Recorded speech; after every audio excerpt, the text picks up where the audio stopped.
सगळ्यांनी घराच्या बाहेर पडून मतदान केंद्रावरती जाऊन कमळासमोरचं बटन दाबून आपण अमल साहेबांना प्रचंड मताने विजयी करूया. 1 नंबरचा माणूस आहे आणि बटन पण 1 नंबरच आलेलं आहे की ज्या व्यक्तीने आमदार नसताना जर आमचा एवढा विचार केलेला आहे तर त्या व्यक्तीला यावेळेस आपण संधी द्यायला पाहिजे. कारण 2014 नंतर अमल साहेबांनी जी कामं केली ती परत या भागात कामं झाली नाही. आज आपल्याला माहिती आहे केंद्रामध्ये भाजपचं सरकार आहे आणि राज्यात उद्या भाजपचंच सरकार येणार आहे आणि जर राज्यात भविष्यात भाजपाचीच सत्ता येणार आहे तर आपला आमदार सुद्धा इथे भाजपचाच असला पाहिजे. मी या पक्षाचे आभार मानेन की त्यांनी महिलांना व्यासपीठ निर्माण करून दिलं, त्यांच्यात धाडस निर्माण केलं आणि त्यांना आत्मविश्वास दिला. तुम्हाला आता लक्षात येत आहे का जेव्हा मोदींनी 2014ला सांगितलं जनधन खातं चालू करा, हे कशासाठी जनधन खातं चालू केलं होतं ते आज लोकांना कळायला लागलंय. कारण संपूर्ण गृह जिचा ऋणी असतो ती गृहिणी असते आणि तिच्यावरती विश्वास हा महायुती सरकारने दाखवलेला आहे आणि म्हणून या महायुती सरकारने पुन्हा सत्तेत येणं ही आमच्यासारख्या भगिनींची गरज बनलेली आहे. यापूर्वी 12 रुपये सुद्धा कुठल्या शेतकऱ्याला द्यायचा विचार केला नाही हो सरकारने. या 5 वर्षाच्या कालावधीमध्ये रस्ते गटरी ह्या तर विकास कामाच्या गोष्टी लांबच, पण आमदार सुद्धा कधी भागामध्ये फिरकलेत असं मी कोणाच्या तोंडून ऐकलेलं नाही आणि हे दुर्दैव आहे. ह्या सगळ्या समस्यांचा ऋतू आता बदलायला लागतोय. महायुतीचे अधिकृत उमेदवार अमल माडिक साहेब यांच्या प्रचारार्थ आपण ही सभा इथे कॉलनीमध्ये कोपरा सभा आयोजित केलेली आहे. खरं तर विधानसभेची निवडणूक आहे, ही काय साधी निवडणूक नाही आहे. आज आपल्याला माहिती आहे केंद्रामध्ये भाजपचं सरकार आहे आणि राज्यात उद्या भाजपचंच सरकार येणार आहे. फक्त आपल्याला करायचं आहे की आपला आमदार हा भाजपचा असावा. मी नेहमी हे उदाहरण देते, मी आजही तेच उदाहरण देणार आहे की आपल्या घरामध्ये जेव्हा आपण पाण्याची टाकी बसवतो तेव्हा त्या टाकीला जी पाईपलाईन घालतो ती सलग एकसारखी एकाच कंपनीची घालतो ना, का तुम्ही 4 वेगळ्या वेगळ्या कंपनीची लाईन घालता? तसाच आहे, जर केंद्रात तिथं टाकी बांधलेली आहे, तिथला सगळा निधी, तिथल्या सगळ्या योजना जर आपल्याला खालीपर्यंत रुजवायच्या असतील तर आपल्याला एकसारखी पाईपलाईन इथंपर्यंत घालावी लागेल. आणि जर राज्यात भविष्यात भाजपाचीच सत्ता येणार आहे तर आपला आमदार सुद्धा इथे भाजपचाच असला पाहिजे. हा निर्धार करण्यासाठी आजची ही निर्धार सभा आहे. मला पुष्पाताईंचं खरोखर कौतुक वाटतंय. मला वाटतंय मला आता सभेला जायची गरज नाही, पुष्पाताई पूर्ण तयार झालेल्या आहेत. पुष्पाताईंची सुरुवात मी बघितलेली आहे आणि आत्ता त्यांनी ज्या पद्धतीनं भाषण केलं मी पण 2 मिनिटं ऐकत बसले. ह्या तीच व्यक्ती आहे ना जिला मी आधीपासून बघत होते, ज्या मला म्हणत होत्या वहिनी मला काय भाषण करायला सांगू नका स्टेजवरती, आणि आज जर ह्या इतकं सुंदर बोलतायत याचा अर्थ त्यांनी स्वतःला बनवलेला आहे, त्या घडलेल्या आहेत. तो आत्मविश्वास त्यांना या पक्षाने दिलेला आहे आणि म्हणून सगळ्यात पहिला मी या पक्षाचे आभार मानेन की त्यांनी महिलांना व्यासपीठ निर्माण करून दिलं, त्यांच्यात धाडस निर्माण केलं आणि त्यांना आत्मविश्वास दिला. आज गीताताईंनी यांनी इतक्या सुंदर पद्धतीनं मांडलं, अगदी जसं आपल्याला समजेल अशा भाषेमध्ये. खरं तर भाषण असं काहीच नसतं. भाषण काय करायचं असतं, आपल्या जे मनात असतं आपली मतही लोकांच्या समोर व्यक्त करायची असते आणि तेच भाषण असतं. भाषण ठरवून करता येत नाही. त्यामुळे मला त्यांचंही कौतुक आहे की त्यांनी जे मनात होतं, ज्या 4 ओळी होत्या मनात त्या त्यांनी सांगितल्या आणि खूप स्पष्टपणे सांगितल्या. पुष्पाताईंनी पण 50% तिकिटाचा उल्लेख केला. पुष्पाताई, ह्याच्यामुळे मला वाटतं पुरुषांची संख्या कमी झाली आहे, कारण रुसून बसलेत घरात, बायका आता घरात थांबेना झाल्यात. अर्ध तिकीट झालं, बायकांच्या पायाला लागली आहे भिंगरी, सारख्या या बसमधनं प्रवास करायला उठून चालल्यात म्हणून पुरुष रुसलेत. काय करूया सांगा? अर्ध तिकीट बसचं झालं त्यात 1500 रुपये हाताशी आले. बरं, दिवाळीच्या आधी भेट मिळाली आणि 7,500 रुपये, 1500 पण नाही, नुसते 7,500 रुपये. ही किंमत किती मोठी आहे ही त्या बाईला विचारा जिला एखाद्या बचत गटाच्या मीटिंगसाठी जाण्यासाठी 30 रुपये गोळा करायला 3 घरांमध्ये जावं लागतं. त्या बाईला विचारा या 1500 रुपयाची किंमत. आणि खरोखर ही जी आहे ती आर्थिक सुरक्षा आहे.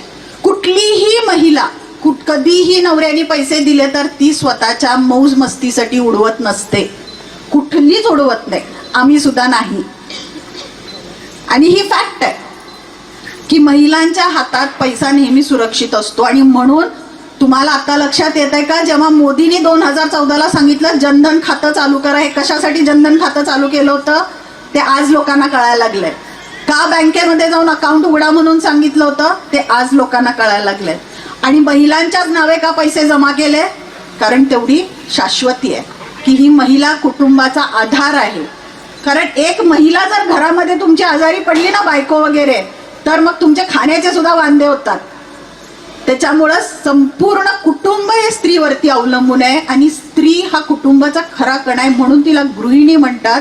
कारण संपूर्ण गृह जिचा ऋणी असतो ती गृहिणी असते आणि तिच्यावरती विश्वास हा महायुती सरकारने दाखवलेला आहे. आणि म्हणून या महायुती सरकारने पुन्हा सत्तेत येणं ही आमच्यासारख्या भगिनींची गरज बनलेली आहे.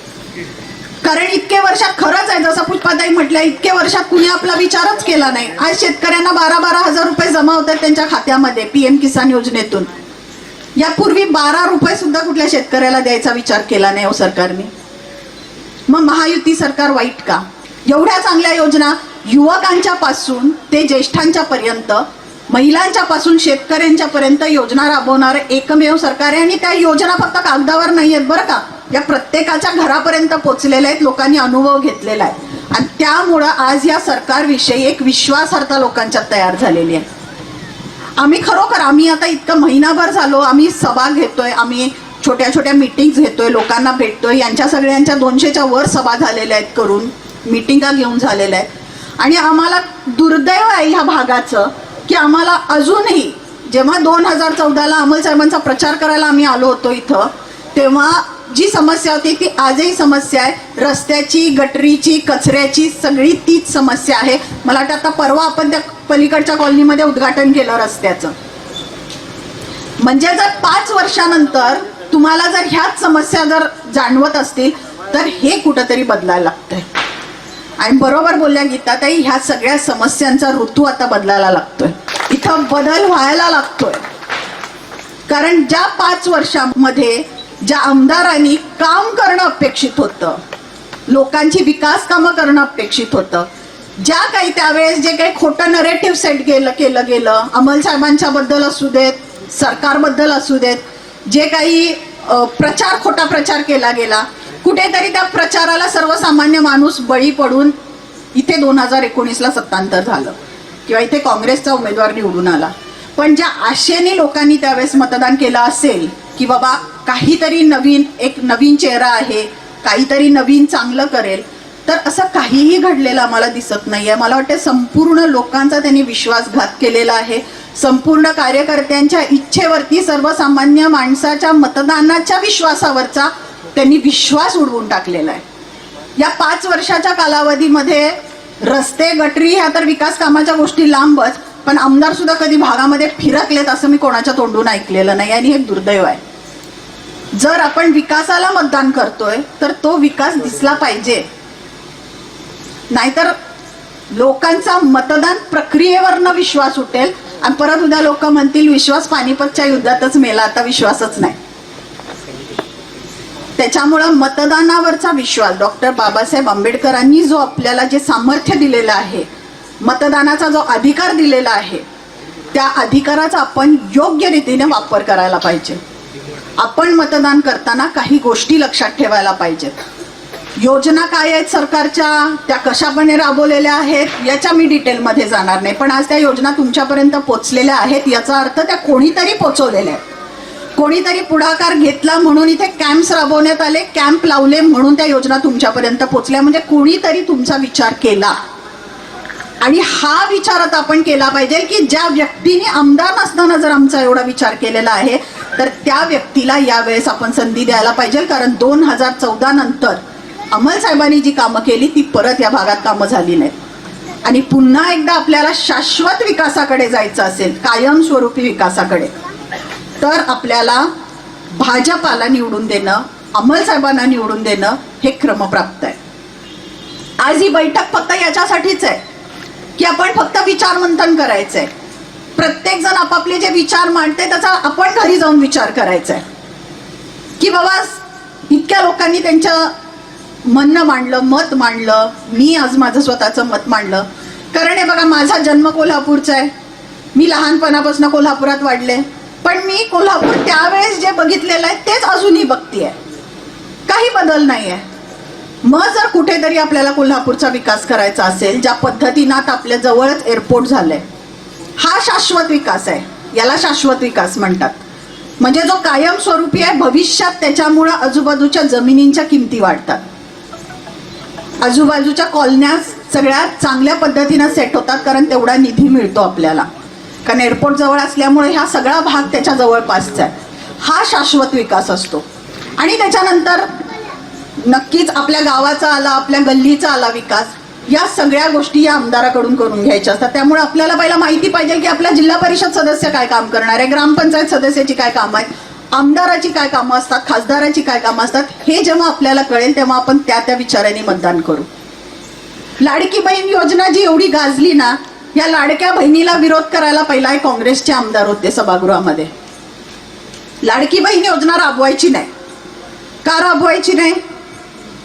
ही लाडकी बहीण योजना ही महाराष्ट्राच्या तिजोरीवरती जास्त ताण आणते म्हणे, बोजा वाढवते. तेव्हा आमचे नेते माननीय मुख्यमंत्री एकनाथजी शिंदे असू देत, देवेंद्रजी फडणवीस असू देत, नाहीतर अजितदादा पवार असू देत, यांनी परवा जी लाडकी बहीणची सभा घेतली त्यांनी स्पष्ट सांगितलं, आम्ही एवढा अभ्यास करून ही योजना आणलेली आहे की महाराष्ट्राच्या तिजोरीचा तुम्हाला विचार करायची गरज नाही. इथून पुढचं 5 वर्ष आमचं सरकार येणार आहे आणि ही योजना पण तितक्याच प्रभावीपणे आम्ही राबवणार आहे. हा विश्वास जर त्यांच्या मनामध्ये असेल तर ह्या विश्वासाला कुठेतरी आपण सुद्धा जबाबदार असलं पाहिजे. त्या विश्वासाचे पायी होण्याची आता आपल्याला संधी मिळाली आहे. ज्या भावानं रक्षाबंधनला पहिली ओवाळणी आपल्याला घातली आणि भाऊबीजेला दुसरी ओवाळणी दिली, त्या भावाच्या पाठीशी खंबीरपणे उभं राहायची आता ही संधी आहे. लाडका भाऊ योजना सुद्धा लवकर येणार आहे. त्यामुळं 1 लाख महिलांना 1 लाख महिलांना जर लाभ मिळाला असेल तर त्या 1 लाख महिलांनी जर मतदान केलं तर तुमचं एक वरचं 1 लाख मतदान पुरेसं आहे आम्हाला. आपण सगळ्यांनी मतदानाचा अधिकार बजावला पाहिजे हे सांगण्यासाठी मी आज इथे आलेली आहे. आपण सगळ्यांनी येत्या 20 तारखेला मतदान होणार आहे, तेव्हा सकाळी लवकर उठून आपापलं बूथ कोणतं आहे, आपल्याला स्लिप आलेत का नाहीत घरी, याचं एक जबाबदार नागरिक म्हणून हे सुद्धा बघणं गरजेचं आहे. त्यामुळं सकाळी तुम्ही गल्लीतल्या बायकांना, शेजाऱ्या पाजाऱ्यांना हाक मारून एक 5-6 जणी ग्रुप करून तुम्ही मतदान सकाळी करून या. कारण नंतर जातो, दुपारी जातो, संध्याकाळी जातो आणि मग ते मतदान होत नाही. आपल्याला जास्तीत जास्त मतदान बाहेर काढून मतदान करायचं आहे. लक्षात ठेवा, हा तुमचा अधिकार आहे, जिथं दुसरे लोक तुमच्यावर जबरदस्ती करू शकत नाहीत. इतर वेळेस आपण काय निर्णय घ्यायचा हा आपल्या हातात नसतो. बरेच वेळा आपण एकमेकांना विचारून निर्णय घेतो किंवा घरातल्या मोठ्यांना विचारून निर्णय घेतले जातात. पण मतदान ही अशी गोष्ट आहे जिथं तुम्ही स्वतःचा निर्णय स्वतः घेऊ शकता. आणि तेवढं जर आपल्याला घेता येत असेल तर तो हक्क आपणच आपल्या विचारांनी, आपल्या मनाने बजावला पाहिजे. या मताची मी आहे. तुम्हाला सर्वांना मी या कार्यक्रमाच्या निमित्ताने शुभेच्छा देते. दक्षिणेचं खरंच वारं फिरलेलं आहे. आम्ही त्या फिरत्या वाऱ्यातच आता फिरायला लागलेलो आहे, त्यामुळे आम्हाला लक्षात येत आहे. आणि मला असं वाटतं की ज्या दिशेला वारं वाहत आहे त्या दिशेलाच आपण सगळेजण चालावं. तर एवढी विनंती करते की येत्या 20 तारखेला सगळ्यांनी घराच्या बाहेर पडून मतदान केंद्रावरती जाऊन कमळासमोरचं बटन दाबून आपण अमल साहेबांना प्रचंड मताने विजयी करूया. 1 नंबरचा माणूस आहे आणि बटन पण 1 नंबरच आलेलं आहे. त्याच्यामुळं आपल्या सर्वांना पुन्हा एकदा मनापासून विनंती करते आणि मी थांबते. जय हिंद, जय महाराष्ट्र, जय श्रीराम.